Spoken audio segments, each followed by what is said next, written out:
പുനലൂർ ചെമ്മന്തൂർ വാർഡിൽ സ്ഥാപിച്ചിരുന്ന സിപിഐഎമ്മിന്റെ കൊടിമരം സാമൂഹ്യ വിരുദ്ധർ തകർത്തതിൽ പ്രതിഷേധിച്ച് സിപിഎം ചെമ്മന്തൂർ ലോക്കൽ കമ്മിറ്റിയുടെ നേതൃത്വത്തിൽ പ്രകടനം നടത്തി.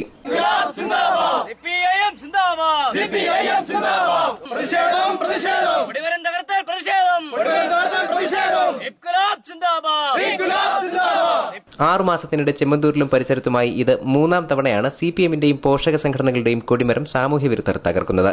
പ്രതിഷേധ യോഗം CPM Chemmanthur local committee secretary Vijayan Unnithan ഉദ്ഘാടനം ചെയ്തു. പ്രവർത്തിക്കുന്ന മേഖലയിൽ ചെമ്മന്തൂർ മേഖലയിൽ ഇത്തരം സാമൂഹ്യ വിരുദ്ധ പ്രവർത്തനങ്ങൾ ആവർത്തിച്ചാൽ ശക്തമായ തിരിച്ചടി നൽകുന്നതിന് സിപിഎം തീർച്ചയായും തയ്യാറാവേണ്ടി വരും എന്ന കാര്യം ഈ യോഗത്തിൽ ഞാൻ ഓർമ്മിപ്പിക്കുകയാണ്. തുടർന്ന് ഇത്തരം പ്രവർത്തനങ്ങൾ ഈ സാമൂഹ്യ വിരുദ്ധ ശക്തികൾ ആര് ചെയ്താലും അതെല്ലാം തന്നെ ഒഴിവാക്കുന്നതാണ് തീർച്ചയായിട്ടും നല്ലത്. അല്ലെങ്കിൽ ശക്തമായ രീതിയിൽ തന്നെ നമുക്ക് പ്രതിഷേധവും അതോടൊപ്പം തന്നെയുള്ള നടപടികളും സ്വീകരിക്കേണ്ടി വരുന്ന കാര്യം അറിയിച്ചുകൊണ്ട് ഈ യോഗത്തിൽ പങ്കെടുത്ത മുഴുവൻ ആളുകളെയും അഭിവാദ്യം ചെയ്യുകയാണ്. സിപിഎം ജനപിന്തുണയുള്ള പാർട്ടിയാണെന്നും ഇനി ഇത്തരം നടപടികൾ ഉണ്ടായാൽ ശക്തമായ തിരിച്ചടി നൽകുമെന്നും വിജയൻ ഉണ്ണിത്താൻ പറഞ്ഞു.